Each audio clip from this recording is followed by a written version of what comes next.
Alright, let's be perfectly honest, this is gonna be a boxing match between the LGBT and me, but come on, bring it. This ain't the first rodeo y'all try to do to me. But when it comes down to things, I've been wanting to get my hands in this pot for a long ass time, considering now that California has also made September Transgender Month, which you have a month, it's June, you bitch! But when it comes down to things, progressivism is annoying, but is that really anything new? I mean, we now see it in the West a shit ton. It's within our characters, it's within our everyday lives. Hell, for a 7% minority of people who is LGBT, it's shocking that they have a lot of vocal power, right? It is a bit strange against our 93% of people that is not that in the slightest. Yet we have a 93% and it's still hard to find some woman that's gonna go ahead and try to get us laid, and it's some bullshit. But when it comes down to things, nowadays we can't necessarily escape any type of LGBT representation, much less any type of progressivism, and it's seemingly getting worse and worse as the years kind of go on. And if you are a part of that community, then I'm gonna be very honest with you, you guys need to calm the absolute hell down. There is people in my community that is also trans and bisexual as well, and I'm not necessarily going to be an enemy against them because I care about them as an individual. I am not your ally. I do not give a shit about what any group of people are. I care about the person. So if I just made myself an enemy against everybody else, then hey ho, let's get it then. Corporations basically making whole months about them and essentially just trying to boost their damn sales. Or you gotta basically see pride parades where you're taking children there and they're seeing actual genitalia, which they should not be seeing because they're a child, and this shouldn't even be affecting them in the slightest, if I'm going to be honest with you. And then third, you obviously have to see characters in fictional states that basically become trans or have some type of representation, and a lot of the time it's done very, very poorly. And it doesn't make a whole bunch of sense. Now you can't necessarily play Overwatch normally with Tracer anymore because she's a lesbian and you should respect that, even though she's get blacked like a tons of times in Rule 34. Or maybe in Call of Duty you have a trans character and you should respect that they're trans even though a bully is not gonna say they bitch ass. Or you have Street Fighter 6, who essentially has his NPC who is also trans, but can you tell? I don't necessarily know. But or in Street Fighter 6 we have a trans character NPC, which honestly you can fight. Is it gonna save you from an ass whooping? Hell nah, catch the Shoryuken. But point is there's no escaping the 7%. And while a lot of people will mark a lot of this stuff up for representation, and again, if that's what you want to put in your shows and things like that, then fine, but I'm gonna guarantee you that a lot of people will not care or will mark it up as something they do not want to necessarily see. And at the end of the day, even some gay people themselves and people of that community don't necessarily like all of this damn representation because they know it's bad. They know it's not necessarily the greatest thing in the world, and I wish a lot more of them really spoke out, honestly. And let's be perfectly honest, when you add this type of representation into games and media of fictional variety, it ruins a lot of shit and it doesn't make any kind of sense. Like, you can't even have a trap character in your game or in your anime anymore, because nowadays, if you just make a trap character and just maybe question the character's gender in some shape or form, now we have online forums about that shit, and only about that shit. You don't care for the character, you don't care what their personal struggle is, or what cool moves they can potentially do. They have to just continue to fight about the gender of the character. If I'm playing Raincode, I am not sitting here to wonder if Halara Nightmare is a female or a male, which is clearly a damn joke by the damn devs, but we're gonna continue to think about it because, oh, she's gender fluid or something like that. No, I'm absolutely not going to necessarily do that. I'm just gonna be very honest with you, but just keep it a stack. I see Halara, I think she's a female, and unless said otherwise, I'm going to perceive that she is a female, so she can produce that ass. But then you also have trap characters that obviously shouldn't be a problem, like, you know, Nagisa Shiota, or maybe someone like a Stoffel, and maybe someone like Haku, and a lot of those characters exist, and again, there is not necessarily a problem at the end of the day. There really shouldn't be. Yet now we can't necessarily even have that, and they have to turn trans for some damn reason, right? It doesn't make a lot of sense.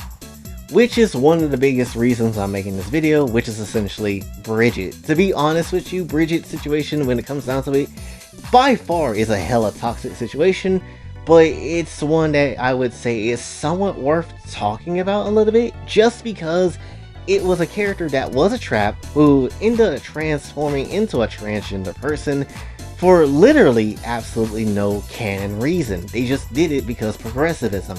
And that's basically the same damn thing what they did to Tracer in Overwatch. Doesn't change the fact that she still get blacked on the daily. Doesn't change the fact that, you know, she getting so many dicks up her vagina. It doesn't necessarily change the fact that, you know, she gone bombastic crazy for all that penis. It doesn't necessarily make sense. In the Rule 34 version, oh, she's straight as a boar. It doesn't necessarily matter.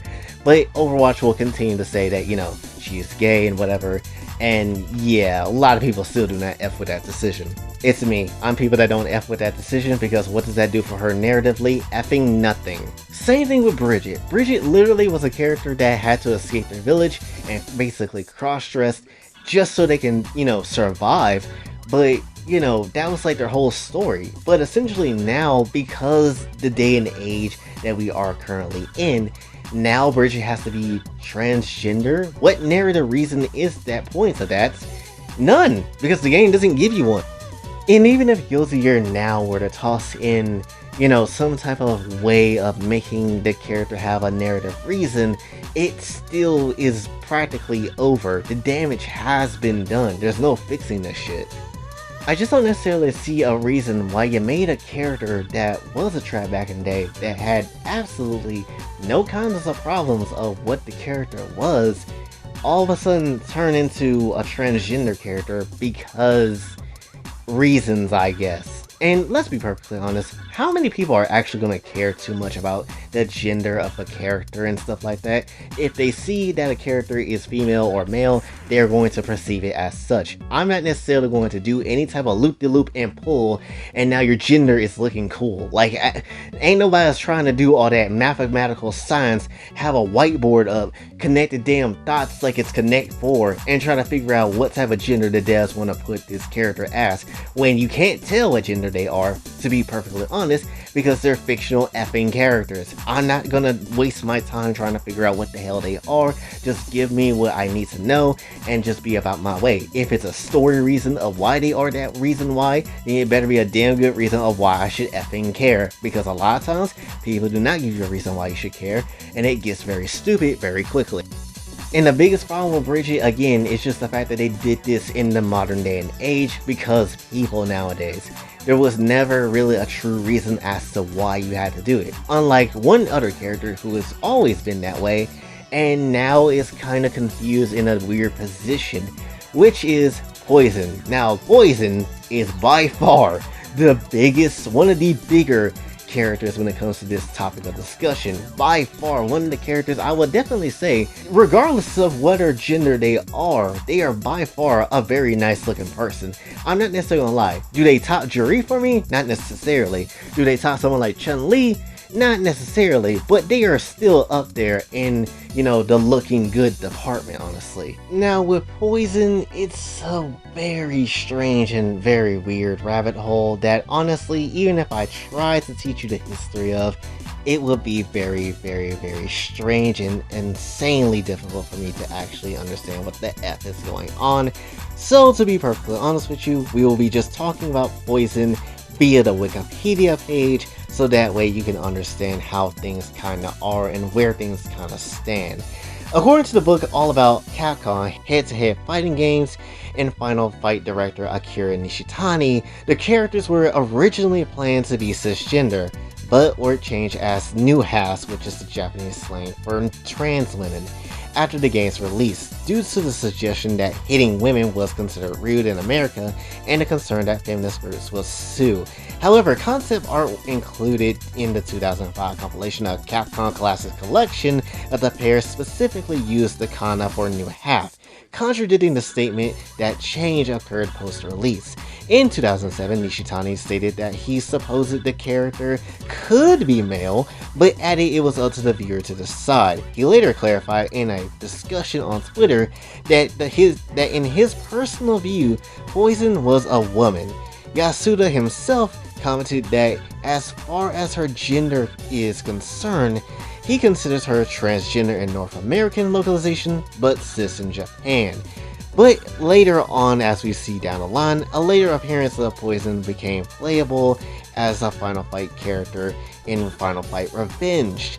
And the character was highly feminine in a manner that she had like a romantic interest in Cody, and the commentary about her ending in the game and all about Capcom suggested that the character may have received sexual reassignment surgery. The Final Fight related character profiles were featured in Capcom Classic Collection instead allude to her being a crossdresser, while addressing Roxy as she, who dislikes Poison's cross-dressing.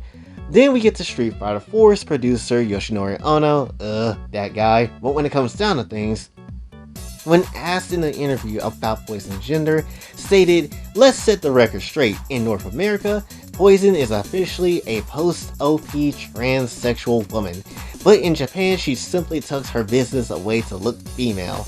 He later emphasizes it again when asked about what female characters could be included in the game Street Fighter 4, stating that it will be too confusing to include her due to the region's specific gender. However, in a 2011 interview with Electronic Gaming Monthly at the Tokyo Game Show, he stated that Capcom doesn't have a stance technically, and while they wouldn't give an official answer, felt it was up to the viewers to decide once again. He added that his intent was to please all fans, and that the mystery behind her gender was the core of the character. During the same interview, a Capcom representative further added that they work closely with GLAAD, an organization concerned with the portrayal of LGBT people and media, to ensure anything that might be offensive has been very tailored to not be for Poison's portrayal in Street Fighter X Tekken. So, at the end of all that reading, what in the hell is Poison's gender? Who the actual hell knows? But to be perfectly honest, considering that Yoshinori Ono does not necessarily work for Capcom anymore, hell, even jokingly teased about Capcom Cross Tekken at this year's EVO, to be perfectly honest with you, I'm not necessarily going to take what Yoshinori says as fact, especially after Capcom, the whole company itself, says that they don't have a stance on Poison's gender. So to be honest with us, it's kind of up in the air, but I will go with the statement that in North America, she is trans, but in Japan, she's just, regular. Just a regular ass woman. And why is this such a confusing topic? All you had to do, essentially, was just say that Poison was a woman from the get-go, like you normally said, and that's it. It would have been so easy. You wouldn't have to put yourself in this Twitter hellscape of a discussion, but no, you decided to make it mystery, make it a weird decision at the time, and just said, let's just make it like a damn joke or something, and make Poison a guy or some shit like that. But actually not really, at least in the North American she will be, but in the Poison in Japan it won't necessarily be the same. Why? It's two different Poisons in two different places with two different genders. Why do I need to do so much science to figure this shit out? If you were to ask me, I would just say Poison is just a woman, straight up, and can we just make that canon, right? Like, we don't need to play any games, we don't need to have the trap moment, we don't need to have anything like that. Just have Poison to be a regular female woman in both countries, and then leave it at that. Plus, to be very honest with you, you got Bridget on y'all side and we don't have anything, so give us Poison and everybody can just shut the hell up, and both sides we have whatever we wanted. But you know who really wins in all this? The Rule 34 artists, because they don't give a damn what gender these characters are. They're basically looking at us like idiots, and essentially it's just like, we're gonna clap these characters either way, so it really doesn't matter. But to be perfectly honest, I would, in my personal opinion, if I was Capcom, just make Poison a woman and just leave it at that, because we don't necessarily need another Bridget situation on our hands, and while it be PR and, any reaction is a good reaction in some shape or form, still at the end of the day, let's not do this. Or matter of fact, because I've been thinking, is Poison going to get in Street Fighter 6 at some point? I can see it, because she looks like that type of character, and it would fit her because Metro City is an actual place in the game. Personally, I would just say, let's just make her a woman and just kind of end this debate once and for all, instead of just leaving it unknown or going to make her trans. let's just make her a woman. Let's just make her a female. It would be so much simpler. Because once again, just like Bridget, there is no story canon reason as to why Poison would be trans, honestly. You could run the same story of maybe Poison being a bad person and maybe she still wants some of that Cody meat at some point in time, and that's perfectly fine. But if that's the call you're gonna make and that's what you're going to do, then at the very least, just make her a female and no one complains about that, and it is what it is. Yeah, you're gonna have the, minority of people complain about it in some shape or form, but at the end of all things, at least it's not gonna cause a big ass headache like it did with the Bridget situation. Or at least I imagine it won't. I know that Poison is supposed to be like this gigantic trans icon, but to be perfectly honest with you, if you just made her female, I guarantee you that it's not going to be as bad as the Bridget situation. Or if it is, then people are just absolutely insane and there's no pleasing any type of party. My whole thing when it comes down to this video, and the reason why I kind of hate LGBT representation in media, is mainly due to the fact that it just causes a lot of confusion and more people focus on the character's gender and less about the character themselves. I guarantee you, with Bridget being on the side of transgender, I guarantee you that a shit ton of transgender people don't play that character, or really don't give a shit about Guilty Gear at all. Just mainly in it for the fight, and mainly just want to, have that representation be there just because. Not really giving a shit about the character and what they've been through, just because they want the representation. And if that's how people are, then yeah, let's take Poison back and make her what she originally was supposed to be. A woman, full bones and everything.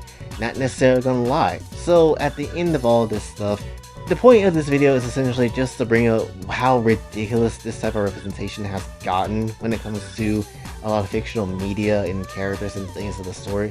Because I'll keep it a stack with you, I don't think it's completely necessary. If you want to have it, then fine, but I don't think it's necessary all the way to a T, right? And hell, there's different shows that has different reasons of why people are adding, black characters into a show, or adding, religious type of characters into a show, and things like that. Is it to spread the awareness of said race or belief? Not necessarily, but it seems to be, when it comes to sexuality, it's the only thing that does that, and it doesn't make any kind of sense. Why can't we just treat it as such like everything else? Why does it have to have a special type of thing? I don't necessarily know. And I ain't gonna necessarily get involved with it because that's gonna be for everybody else to fight over and not me. I just came here to basically state a fact of this whole entire video, and that's essentially all I came to do. So, when it comes down to things, that's essentially all I think. If you have to have a discussion about this entire conversation, please, for the love of everything, my co-host, be civil. I am not here to clean up y'all messes, ain't here to start any type of nonsense. I'm just here to basically just, calling it what I see and just saying what I think it is. Right? Now, if you excuse me, I gotta find me a Koikatsu model of Poison so I can pound her Japanese female ass. So hopefully you did enjoy. If you did, be sure to like, share, subscribe, hit the bell notification on the way out. Also follow me on the socials, and if you'd like to donate to the channel, Patreon is available as well. Also, we got Toko finished now, so go ahead and look it up. Toko looking mad nice with some nice fat ass titties. So hopefully you do enjoy that. So until then, this is your boy Jay, signing off. Have a blessed day.